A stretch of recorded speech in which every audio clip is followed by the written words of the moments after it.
Query उठाई थी इस क्वेश्चन के हवाले से, तो let us discuss this question. ठीक है, इसको थोड़ा देख लेते हैं। अच्छा, ये एक स्पीड टाइम ग्राफ का सवाल है। ठीक है, और इस क्वेश्चन के अंदर छोटे छोटे पार्ट्स हैं, हम उनको डिस्क्राइब करेंगे, उसको सॉल्व करेंगे। स्पीड टाइम ग्राफ के बारे में आपको वैसे भी इसमें पता है कि आप दो चीजें निकाल सकते हैं अगर आप इसका एक्सेलरेशन निकालेंगे। ठीक है, तो एक्सेलरेशन के लिए आप उस ग्राफ का स्लोप निकाल रहे होंगे, समझ आई। और अगर आपको डिस्टेंस कवर्ड चाहिए बॉडी का कि कितना डिस्टेंस कवर्ड हुआ है, तो ऐसी सूरत में आप इसका एरिया अंडर द ग्राफ निकालेंगे, एरिया अंडर द ग्राफ। ठीक है, तो इस चीज को हम देखते हैं अभी। ठीक है, हल्का सा ये तो रफ आइडिया मैंने यहाँ पर दिया आपको। अब आइए इस क्वेश्चन को देखते हैं। इस क्वेश्चन के अंदर जो बेसिक चीज बताई जा रही है, ठीक है, वो क्या है कि कैलकुलेट करना है एक्सेलरेशन, ठीक है, रनर की फॉर फर्स्ट 3 सेकंड्स। अब यहां जो थोड़ी सी कंफ्यूजन क्रिएट की गई है वो ये की गई है कि इसमें दो ग्राफ एक साथ दिए हुए हैं, एक रनर का ग्राफ है और एक ये नीचे जो चल रहा है ये वॉकर का ग्राफ है। ये डैश लाइन है और वो सॉलिड लाइन है। ठीक है, और ये जो एक्सिस है ये सेम है। तो अब सबसे पहले जो बात कर रहे हैं वो रनर की बात कर रहे हैं, तो उसका मतलब ये ऊपर वाले ग्राफ की बात कर रहा है। ठीक है, इस पे नजर रहे। और फर्स्ट 3 सेकंड्स की बात करें तो इसका मतलब है कि यहां से वो स्टार्ट ले रहा है और यहां पे वो एंड कर रहा है। ठीक है, इस पॉइंट के जो कोऑर्डिनेट है नीचे वाले के, इसके कोऑर्डिनेट हो गए 0 और 1.2। ठीक है, और जो ऊपर वाला पॉइंट है इसके जो कोऑर्डिनेट वो है 3.0 या 3.0। ठीक है, तो अब इसका स्लोप निकाल लीजिए। स्लोप बराबर होता है y2 minus y1 upon x2 minus x1। ठीक है, और ये जो पॉइंट है इसके, ये x1 y1 के तौर पे ले, पहला पॉइंट है क्योंकि ये x1 y1 है, ये पॉइंट x2 y2 है। सही है, तो y2 माइनस y1 यानी कि y2 है 3.0 माइनस 1.2, है ना, डिवाइडेड बाय ये कितना है 3 माइनस 0।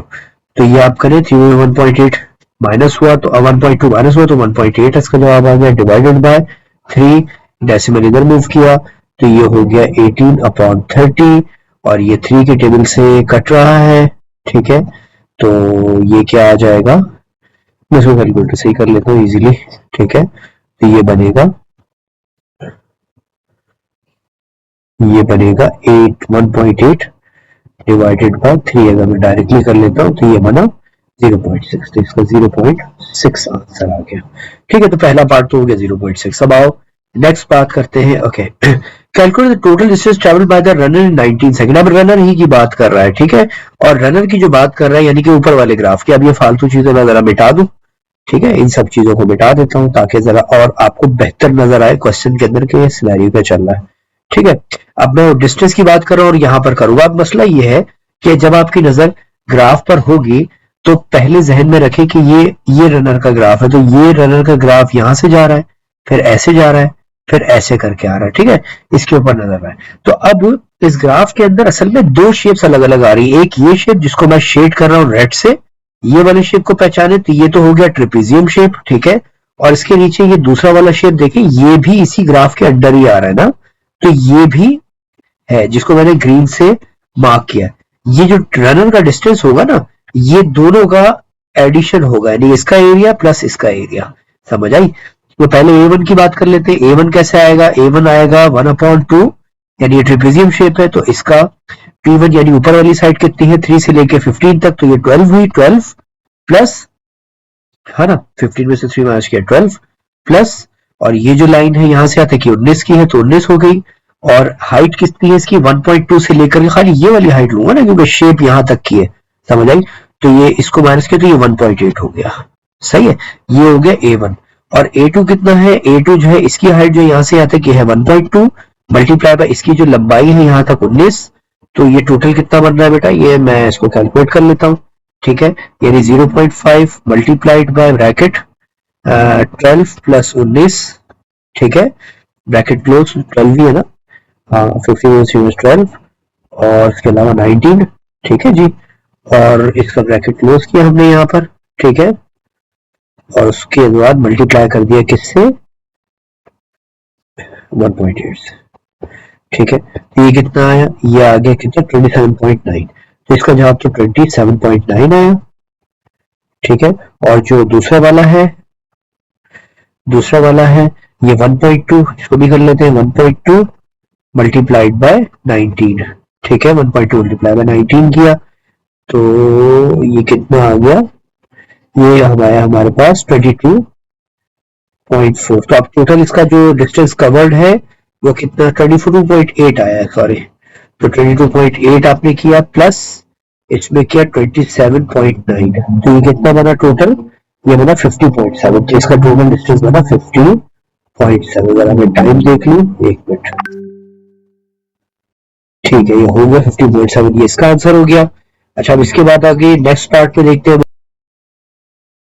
हम इसका लास्ट पार्ट कर लेते हैं। लास्ट पार्ट के अंदर बड़ी सिंपल सी बात वो कह रहा है कि भाई रनर साहब भी भाग रहे हैं और वॉकर साहब चल रहे हैं, ठीक है, और सेम डायरेक्शन में एक ही रुख पे चल रहे हैं दोनों के दोनों, यानी कि वॉकर और जो हमारा रनर है वो और हमारा जो वॉकर है वो दोनों एक ही डायरेक्शन में चल रहे हैं, लेकिन इन दोनों में कुछ फर्क आ रहा है। क्या फर्क आ रहा है जरा देखिएगा अभी आगे ना, एंजॉय करेंगे आप इस क्वेश्चन में। प्यारी सी बात पूछिए, क्या कहता है कि at t is equal to 0 runner is 10 meters behind the walker, मतलब ये कि अगर ये हमारा रनर है, ठीक है, तो जो रनर साहब थे ना वो यहां पर थे कहीं पर, ठीक है, और जो हमारे वॉकर साहब थे वो ऑलरेडी 10 मीटर्स आगे थे, मतलब ये कि वॉकर साहब कहीं यहां मौजूद थे और ये जो डिस्टेंस था ये 10 मीटर का था, 10 मीटर का था, समझ आई, ये वॉकर साहब यहां मौजूद थे, यानी 10 मीटर इनसे आगे ही थे, ठीक है। अच्छा अब दोनों के दोनों चल रहे हैं, लेकिन मसला क्या है कि वॉकर साहब तो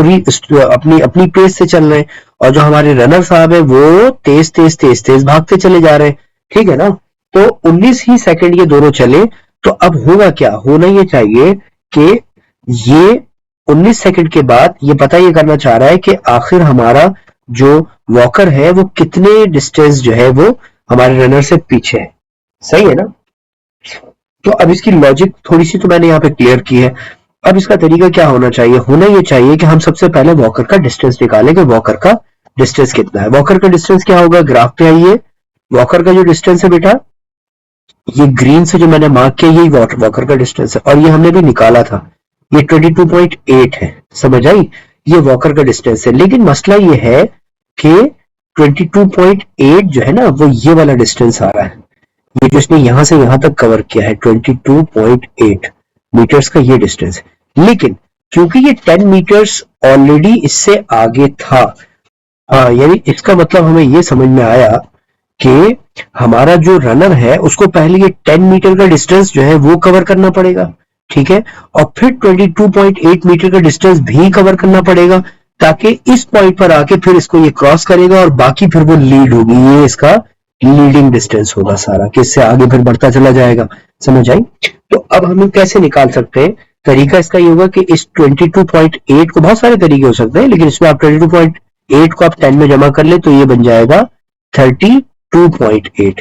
अब ये 50 जो इसका टोटल डिस्टेंस है 50.7 इसमें से माइनस करेंगे तो ये क्या बनेगा, चेक कर ले 50.7 माइनस 32.8 किया आपने, कितना बना बेटा, ये बना 17.9, तो ये 17.9 का डिस्टेंस बना, हालांकि होना 17.9 नहीं चाहिए था, होना 27.9 होना चाहिए था, समझ आई, वो 27.9 आना चाहिए था, लेकिन मसला ये है कि क्योंकि वो 10 मीटर पीछे था, कौन, रनर पीछे था, तो ये भी डिस्टेंस इसको कवर करना पड़ा, इसलिए वो टोटल 27 के बजाय खाली 17.9 मीटर ही उससे आगे बढ़ पाया, समझ आई। अगर दोनों के दोनों साथ खड़े होकर अपनी रेस लगाते, यानी हमारा रनर और हमारा वॉकर अगर साथ साथ रेस लगाते ना, साथ साथ स्टार्ट करते, तो दोनों के दोनों जो है, ये हमारा जो रनर है ये कितने मीटर आगे होता, ये 27 पॉइंट जो भी आ रहा था नंबर 27.9, हाँ 27.9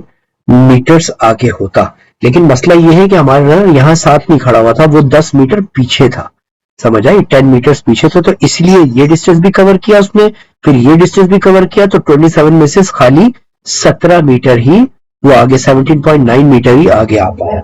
मेरा ख्याल है क्वेश्चन समझ आ गया होगा।